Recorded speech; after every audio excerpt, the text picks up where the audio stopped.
Okay, so tonight we are speaking about a very important topic, a topic which I think has damaged, ruined, destroyed people's relationships, people's marriages, people's overall friendships, a topic in which has come into contact with so many people, including very close family members. And this is the topic of jealousy. We are right now part of a very crucial time, which is called the 9 days of Av, which is going to be before the fast, which is next Sunday, the fast of Tisha B'Av, which is the 9th of Av, in which these days we're not eating meat, we're not listening to music, we're not having weddings, we don't even go on vacations, we don't travel, we don't swim, because it's a dangerous time period. It's a time period where the Beit HaMikdash was destroyed. And the question is, why was the Beit HaMikdash destroyed? What caused the second temple to be destroyed? And the answer is, right now, the time period that we're in right now, the reason it's such a crucial time period in history is because we are trying to take away the sin in which caused us to lose the temple to begin with. And that is the sin of baseless hatred, where the Jews hated each other for absolutely no real good reason. They didn't like each other. They kind of gave that padnoshko, as they say in Russian. They spoke gossip about one another. And for Hashem, for God's world, He says, listen, you can serve me all you want. You can read my books, you can pray to me, you can say Tehillim, you can go to shul, you can dress up modestly, you can keep Shabbat, you can do all of that. But if you don't love each other, if you don't respect each other, if you gossip about each other, what good is your service for me? So in God's world, loving one another, respecting, caring, helping is more important sometimes than serving Him directly. And unfortunately, the time period where the temple was destroyed, this was the problem. There was no unity, love, caring from one Jew to another. And it's almost like we're so many years into it. So many years have passed. And by now, we think we should have figured it out, but we didn't. How do we know that we didn't? Because we still don't have the third temple. The third Beit HaMikdash still is not built. So we haven't yet figured out how to love each other genuinely, how to be happy for one another genuinely. I'm going to start tonight's live with a very powerful story that was told to me once by my brother, Rabbi Tabibov, that I think is a very powerful story, and it's definitely worth sharing. There was a king, and this king had a very, very prominent servant, a servant that he really loved. And he told the servant, listen, I am willing to do for you something unbelievable. Whatever you wish for, whatever you dream of, tell me what it is. And not only am I going to do your request, I'm going to fulfill your request, I'm also going to fulfill the request of your very good friend. Tell me what you want, and then tell me your best friend, and I'm going to not only do it for you, I'm going to also do it for your friend. The servant of the king was a very clever man. So he decided to check the king out, and he said, you know what? Let me see if the king is real for his words. So he didn't tell the king who his friend was. He decided to give the king the name of his enemy, the one who he hated so much, the one who he was always so jealous of, someone he couldn't stand. He tells the king, you know, so-and-so is my very good friend. I want for myself the most beautiful house the king can give me. The king said, sure. You want a beautiful house? I'm going to give you this house, whatever house you want, your dream mansion. But to your friend, I'm going to give him 2 houses. Wow, the servant was surprised. He didn't expect this from the king. The next day, the king says, listen, I want to give you another request. What else do you want? And not just you, even your best friend.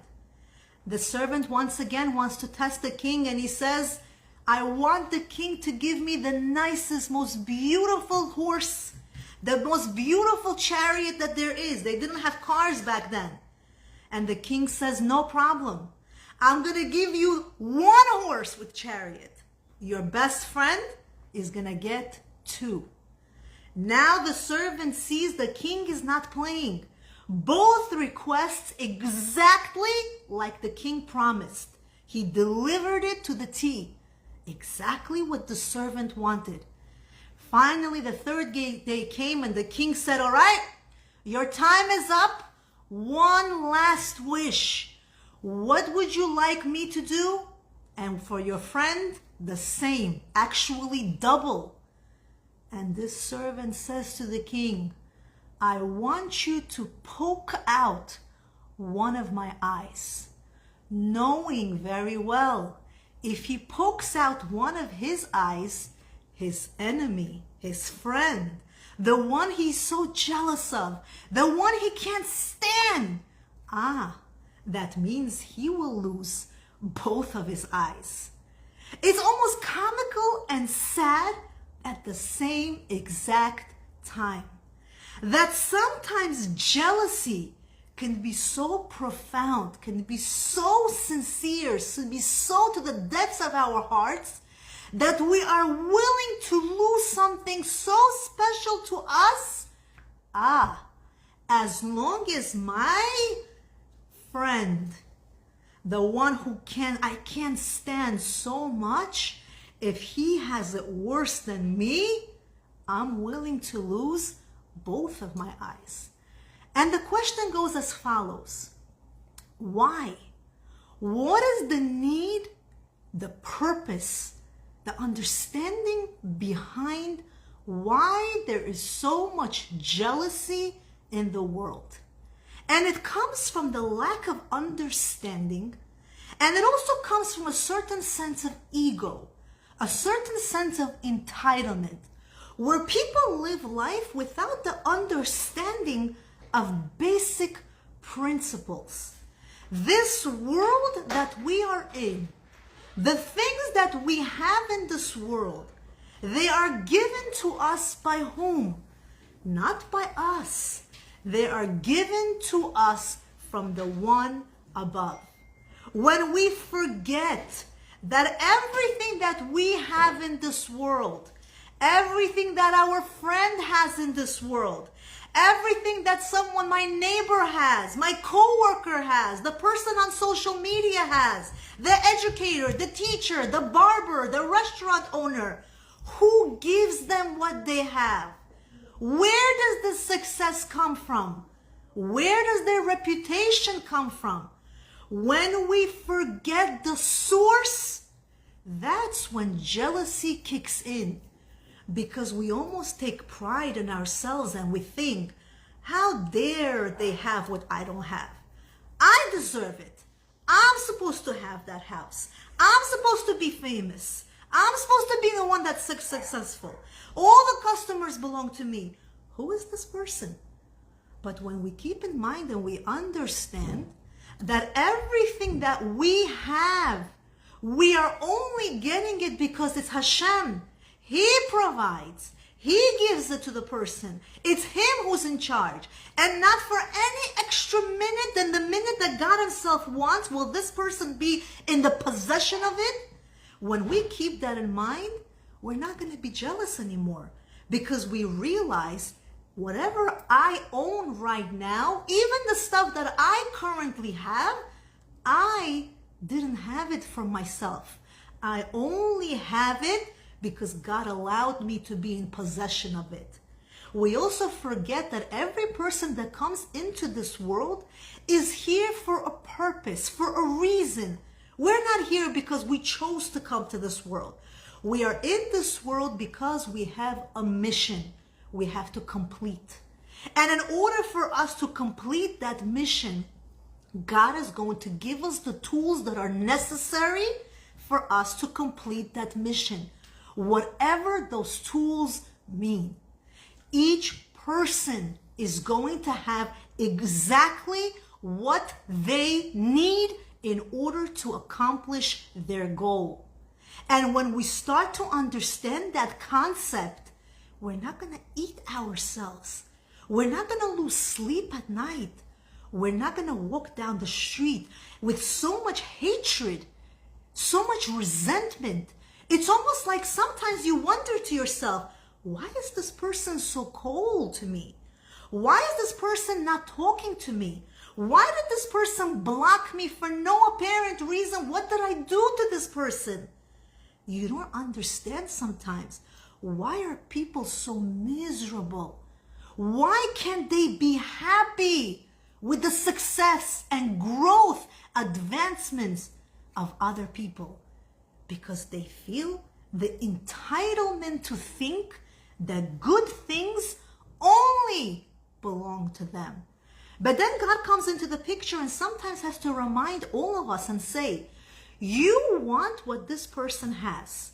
You want their house. You want their husband. You want their wife. You want their children. You want their reputation. You want their careers. Well, guess what? I'll give it to you. And you know what else I'm going to give you? I'm also going to give you the problems that this person has. Because many times what looks to us to be a picture perfect world, a world where this person has everything running for them, everything seems so perfect, almost I deserve such a life. God says, do you know what goes on inside of those houses? Not only am I going to give you all the wealth and success and everything that you think they have, let me also give you their problems. Let me also give you all the negativity it comes from. So sometimes when we start questioning God's ways, losing sleep, being jealous, gossiping, thinking we're in control, sometimes people will go as low as to not allow certain people to get married to each other. Somebody comes to you and says, how is this girl? How is this boy? How is this person if I hire him? And they know very well they're amazing. They're amazing at what they do. Those children are amazing. But deep down, there's jealousy. There is the sense of, I'm not going to let them advance. I'm not going to refer them for this job. Why should I? Because of the jealousy. And they say, no, Nemesho, don't do it. Don't go into this family. Don't hire this person. You want somebody else? I'll give you somebody else. This person charges too much money. Padnoshki dayut. Prevent people from dealing with other people for what? For jealousy? We cannot forget who runs this world. To those people who are watching that by accident, I always say by accident because I feel like we don't do things intentionally, but there is no such a thing as real accident. Because a lot of us, most of us, all of us, we are responsible for our behaviors. We are responsible for our deeds. We are responsible for the way we behave. And if we do something by accident, like I always say, we also are responsible to apologize to those who we hurt because of the behaviors that we couldn't help ourselves with, of the behaviors where we forget that our deeds don't go unnoticed. God is watching every single one of us. What we don't say out loud, what we may sometimes think in our minds about someone else, God is listening. God is able to hear what nobody else hears. Where is the genuine love from one person to another? Where is genuine, let me be happy for their growth? Let me be happy for my friend who's successful. Let me be happy for that barber who opened a business whose customers are going to him. Let me be happy that my friend's children are getting married. Maybe my children are not. But who says I'm in charge of this world? Maybe if I'm happy for him, maybe then God is going to keep my children from marrying. He's going to marry off my children. Why do we feel this entitlement that good things only happen to us and only we are deserving of the good? And if it's not us, no one else.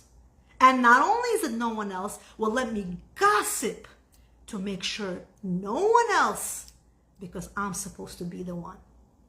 This is the reason the temple got destroyed. And unfortunately, it continues. It continues with people's marriages being destroyed. How many of us get involved where we shouldn't be involved? How many family members are jealous of one another? Someone is successful, someone is growing, someone has a better reputation, someone's children are being married off at a young age. It bothers them. Instead of support, coming, helping, asking, what can I do? They pretend they don't hear. They won't even call to say Mazal Tov an extra time. Oh, they didn't hear anything, God forbid. Why? Why such resentment, anger, and hatred? We have to learn to be more loving, more kind, more accepting of one another. God created every single midah, character trait, for a reason.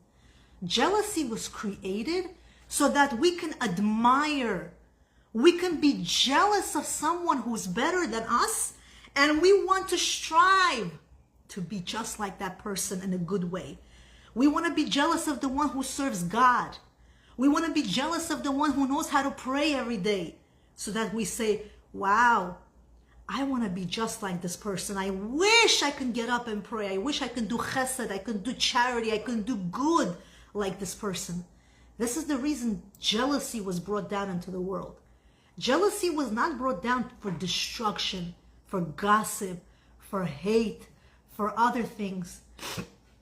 Jealousy was brought down into the world for the purpose of loving, being kind to one another. That's what we shouldn't do. We shouldn't hate and we shouldn't gossip about one another. Svetlana writes, nobody wants to help each other out and nobody wants others to go higher than them. Absolutely, Svetlana. Unfortunately, this is one of the truths of the world, that people don't want to see other people being successful. It becomes a threat to themselves. We live in a very toxic world and full of jealousy. Unfortunately, also true. We are living in times, and sometimes we can cause other people to be jealous of us. That can also happen. Sometimes we are responsible when other people are jealous. We do sometimes with our actions bring it onto ourselves. For example, we have something, we bought something, our husband gives us a gift, our child is an A student, is getting honors, we got a promotion on the job. It's not always a good idea to tell everyone about it. Because when you do things from a good heart and you want to share, and the only reason you're sharing is because you're genuinely happy for yourself, sometimes oversharing your success with others is not always a good thing. You can cause others to be jealous of you. You can cause others to be envious of you. Some things you have to keep closed. Some things are meant to be kept private. You have to know who your real friends and supporters are, because not everybody is going to be your friend and supporter. For some people, it's not a good thing when you're growing. And you know why they're like that? Not because they're bad people, because they don't work on themselves. When we don't work on ourselves, on our personalities, on our character traits, because all of us have this character trait of jealousy. Every single person, me, you, the person who's watching, the neighbor, the sister, the brother, everyone has this character trait of jealousy. When we don't watch ourselves, we don't work on our personalities, that's when we start to lose ourselves. That's why we have to live in this world and always work on ourselves in order not to go that way. Because when we understand everything comes from God, why are we going to question God's ways? Why are we going to question when somebody is being called every time for the same event? Why are we going to question when this successful business owner is opening 100 more businesses? We're going to understand. You know why he's successful? Because God is allowing him to be successful. Because nothing happens without God's hand. So am I upset at God now? Am I questioning God's ways? Because if I'm questioning God, then I'm going to say, well, what does he deserve this and I don't? I'm going to end off with another very powerful story. This story is a little bit of a very emotional story, but it's a true story that took place. It comes to show us sometimes, even in children, jealousy is prominent. And this happens to be a story related to children.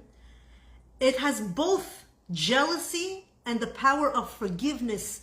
How we have to forgive those who are jealous of us. Even though it's hard, and they pain us, and they try to hurt us, and they try to, badmouth us and gossip about us. We have to forgive them in our heart. Sometimes we want to answer them. We want to tell them off. We want to tell them, I know you're jealous of me. I know you're gossiping about me. I know you're the one that, gave me that padnoshko about something. I know, but sometimes we have to shut our mouth. God will reward you. Those that continue to behave that way without understanding that God is in the picture, unfortunately, they might get punished, God forbid. Everyone has to understand God rules the world. I don't remember who I heard the story from. Actually, yes, I do remember, Rabbi Shlomo Farhi. I heard the story from him. Very emotional, very powerful story. You can even share this story at your Shabbat table this Shabbat. Story begins as follows.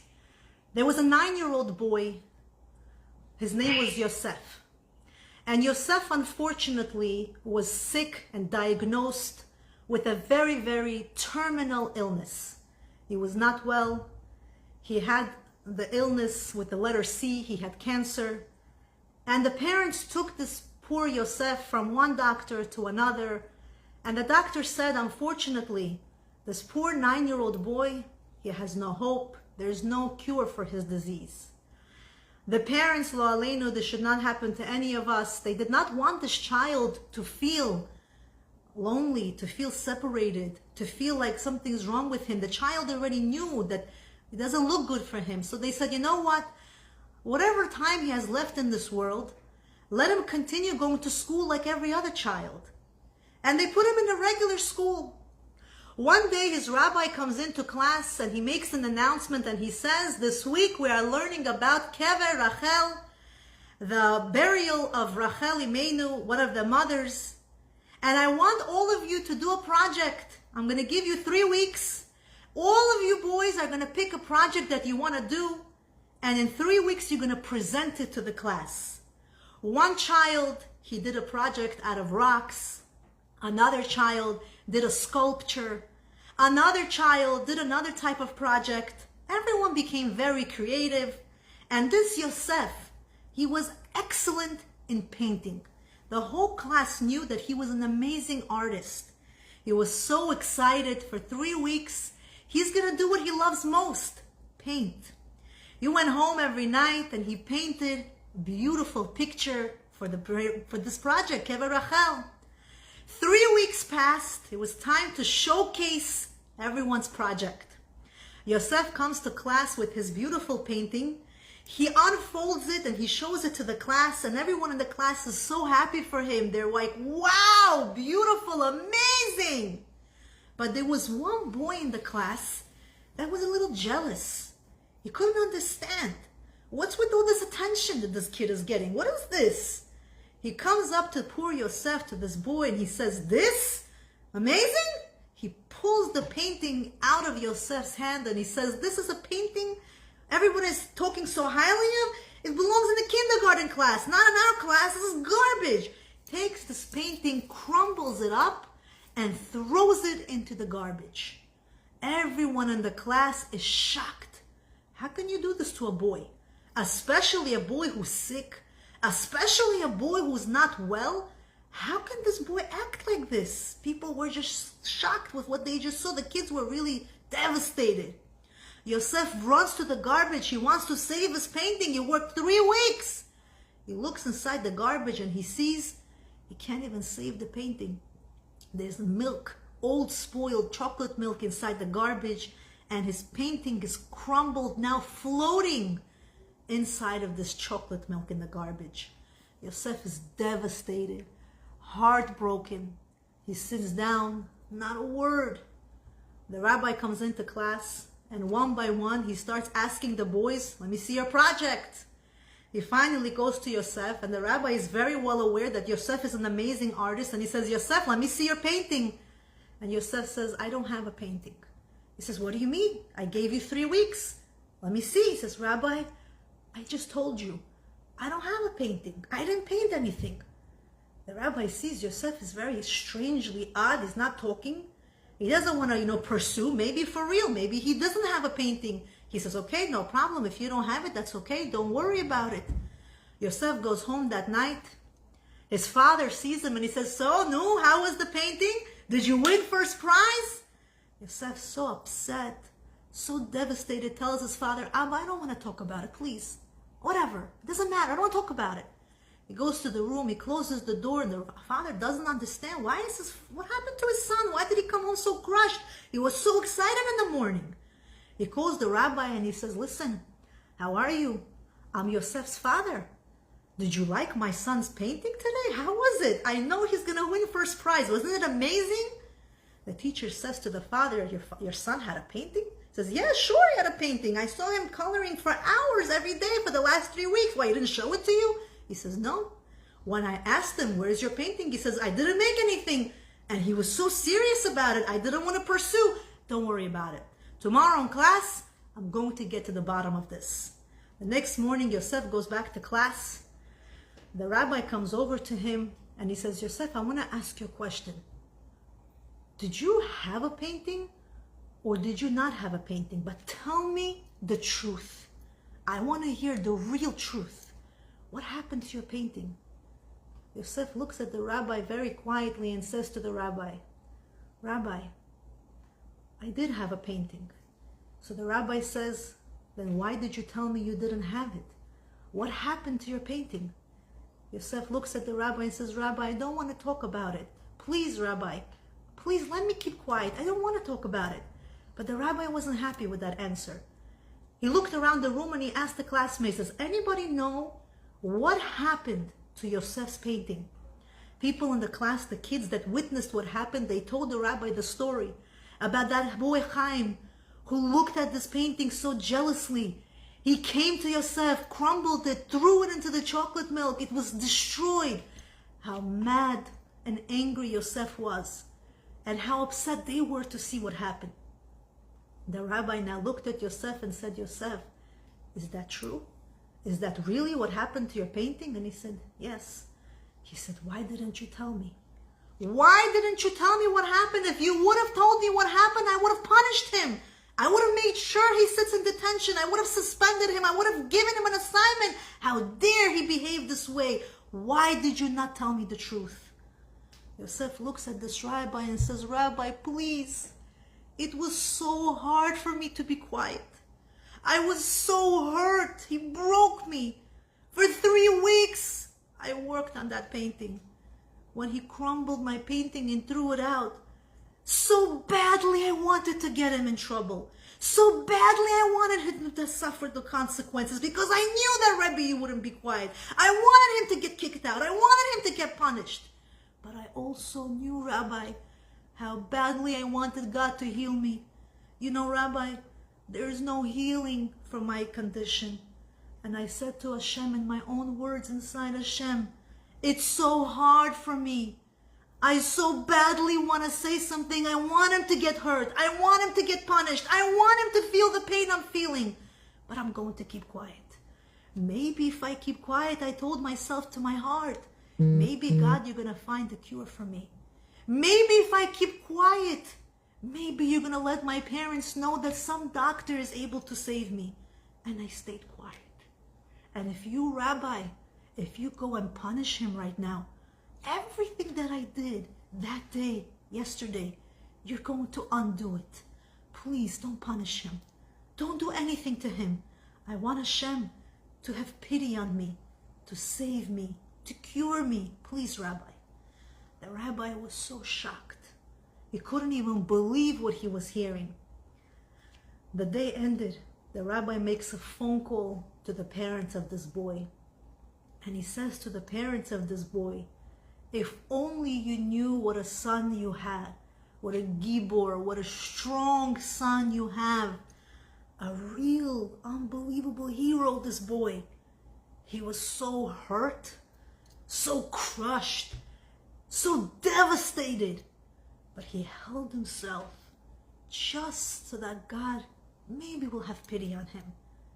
The parents of this boy were so proud of the child they raised. They were so shocked to what a child at age 9, what a strength their son had. But they were not nearly as shocked to hear a few weeks later when one doctor called them and said that indeed they were able to find a cure for their 9-year-old son, Yosef. This happens to be a true story, but once again, it demonstrates to anyone here who has been devastated, humiliated, embarrassed, hurt by someone else's actions. Sometimes people don't think of the consequences of their actions. Jealousy can be a very hurtful, bitter, nasty thing. Jealousy leads to many breakups. Jealousy leads to gossip. Jealousy leads to a lot of bad things. We have to all really find the good in each other. Find why we should be happy for one another. Find why the person who's successful is not a threat to us, because we are also successful. Find how to look at our own grass as being green, not someone else's grass. Because if we're not looking at our own life and we're constantly looking at somebody else, what somebody else has, husband, wife, children, parnasa, everything, we're basically saying to God, thank you, but no thank you. Why should I be happy with what I have? What do you do for me? And that's called being ungrateful. And Hashem doesn't like when we are ungrateful. Because in order for us to receive, we have to first be thankful for what we already have. If we're not, why should God give us more?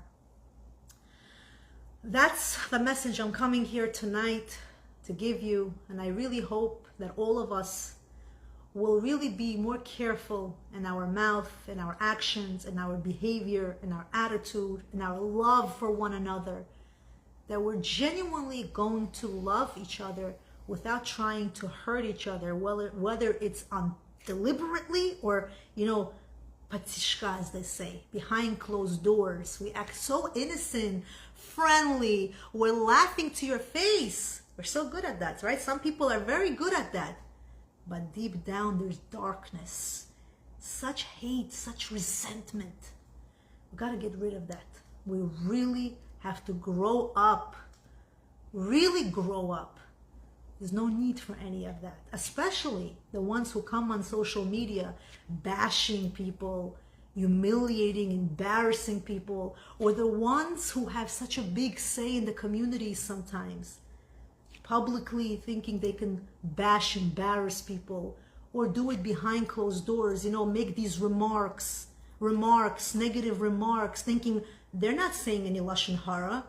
They're just saying, oh, I don't charge, oh, I don't do this, oh, I don't do that, thinking, I'm not saying who charges, but their spiteful, toxic remarks have no bounds.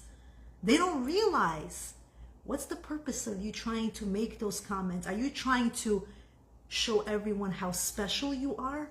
There's no need for that. Because we only serve one, and that's God. We are only here in this world to serve the one above. And when you serve the one above, and your only mission in this world is to please him, you don't have to have the whole world clapping for you. Whether you charge for something, you don't charge for something, that's you. People don't have to live according to your standards. People are entitled to live according to their own standards for what they see fit. A few more minutes. I want to read your comments and then we're going to call it a night. I'm always excited for you to join me on these lives, for me to share my thoughts. A lot of these topic ideas do come from your requests. Join me on my Instagram if you're not there, YOCHGRAM, Yochgram. Always really happy to lead your Hali events or any type of events that you call me to. Thank you so much for all of you who call me to your events. Thank you to all of you who come up and who, introduce yourselves, who tell me how much these videos or these lives or these reels on Instagram help you. It really means a lot for me to hear that whatever work I do is really helping and beneficial, because that is the only reason that I do what I do. It's simply to just help all of us become a better version of ourselves, including myself. So any comments, anything at all?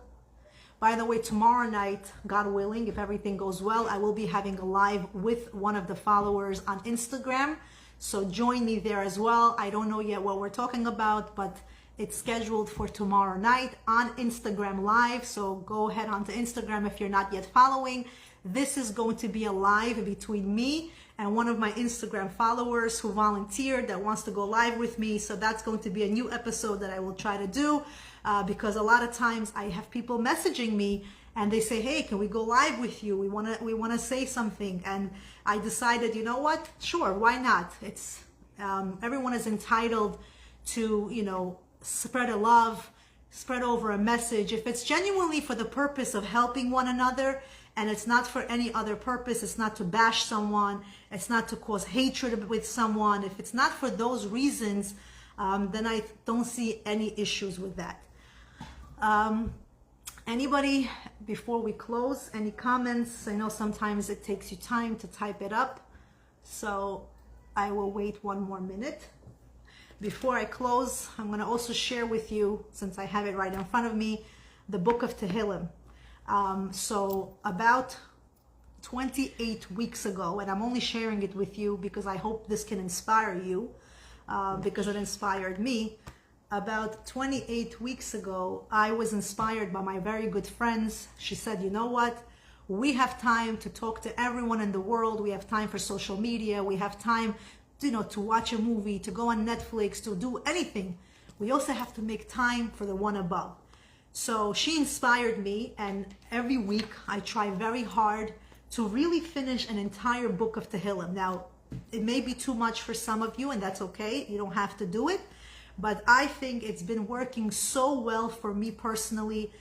Any free time that I have in between work or when I'm, waiting for my food to cook for dinner, or any time that I have 10, 15 minutes, I try to read. And you know what? On Shabbat, I have more time, so I will catch up with the chapters that I didn't finish. And it's been really, really working so wonderfully for me personally. I started to feel more connected to God. I started to feel so much more spiritual. I started to have an outline. It's like, talking to the master of the world, the one who created us, the one who gives us the health, the wealth, the shalom bayit, the dates, the marriages, everything. It's Hashem, it's God. So let's directly talk to him. So I strongly advise any of you who, if you could take upon yourself, if you want to read a chapter a day, if you want to take the day's worth of Tehillim, take upon yourself to do something spiritual for yourselves. In the beginning, it's very hard. It takes a lot of work. It's something you really have to work on. It may be something that you're not comfortable with, but the more you do it, the better you're going to get, and you're going to see so many blessings in your life when you really connect yourself spiritually to God. It's true, Olga. I agree with you 1,000% on that. The most interesting comments that people post are anonymous. Why do people have to hide? Never understand. Because the truth is, what I think, if people are very strong and solid in their beliefs and they don't see anything wrong with it, whatever they want to share, their message or their comment or their advice or their question, when they don't see anything wrong with it, they have no problem, in my opinion, coming out and posting it. But when people have this insecurity, or they're doing it because they're trying to be funny, or they're doing it to insult someone, to bash someone, so they want to use this shield called let's be anonymous. And it's almost like permission. I could say what I want. I can destroy someone's reputation. I could make a false comment. I could come and ask a very dumb, there are dumb questions, by the way. I know we're taught that there's no such thing as a stupid question. Some questions are very stupid. Okay, you can go to these platforms and people are going to really bash entire communities with the very stupid questions that are most of the time not even true, but they stand behind this anonymous shield. So people who are very confident in delivering their message, no need for them to be anonymous. The other thing that came across to me personally, I was actually in a store shopping and I met a couple and they gave me a very interesting perspective. They said to me, you know, we have a message that we want to share, or we have a topic that we want to address, but we're not comfortable doing it. So sometimes people have to hide behind anonymous. And I said, why? Why are you not comfortable? And they asked me to bring up the topic. Can you address it? Can you bring it up? I can, but why can't you? And they say, because if I do it, it's true the things I have to say. But if I address this topic, or if I say something, they're talking, right? I, meaning they. People are going to judge us, or they're going to bash us, or they're going to come to our family members and talk about us. So sometimes people are confident in their message, in whatever they have to say, but they are nervous about what is the world going to say? What are people going to say? People are going to bash me. People are going to judge me. People are going to gossip and talk about me. And this is my take on this. It's 100% true. Their concern is literally legitimate, valid. This is the world we're living in. We are living in a world where people are afraid to say something, of course, with parameters, right? We all have to also think about what we say. But they're also living in a world that if they say something, they might be spoken about, bashed, criticized. And this is where we have to work as a whole in really understanding that no matter what you do in the world, okay, whether you do something good, whether you do something bad, whether you do something constructive, whether you do something destructive, people are going to talk about you. So people are talking about you whether you're on social media. People are going to talk about you whether you have a grocery store. People are talking about you whether you're stopping at a red light or you're driving too fast. If somebody wants to say something about you, people are going to say something. You cannot stop people from talking about you. This is nature. We are born in a society where people talk. We talk about others. This is just the way it is. So sometimes if we have to do something that we feel is really true and open and honest with our identity and who we are, and especially if what we're doing is really for the sake of God and nothing else, that's our mission, we can't worry about what people are going to say or do or judge. You're not going to please everybody. And if you're living a world in order to please someone, then you really have to reevaluate your mindsets, because you're not going to please everyone. It's no such a thing. You're not living, and no one is going to please the whole world. And we have to stop with this mentality of trying to please people, because it's not happening. You can't even please your husband or wife many times. We have to strive. We have to do the best we can, be the best version of ourselves, work on communicating, but we cannot 100% of the time please everyone. So sometimes I feel for the people that are really afraid of doing something that they want to do simply because of how will people talk about me. They talk about everyone. Okay. Hurt people. Unfortunately, this is a very sad situation. The only thing you can do is pray for their healing. Absolutely, Margie, I agree with you. People that talk about others, people that hurt others, people that have the need to bash and put others down, jealous of others. Most of the time, those are people who are insecure about themselves. They're intimidated by the success of others. And it's something that we have to really work on. And we have to work on it. We do have to pray for people. That's why we are here discussing this topic, because we are trying to build a better version of ourselves, build a better version of the society, the community, so that that same reason, which was the destruction of the temple, which was baseless hatred, that we can get rid of that, have more love for each other, so that this Sunday on Tisha B'Av, we're going to see ourselves in Jerusalem with the third temple, and this galus, this galut, this exile is going to come to an end. With that, I'm going to say good night. If you found this message to be helpful, please share it with others. Always love hearing your comments and feedback. Looking forward to another episode. Have a great night, everybody.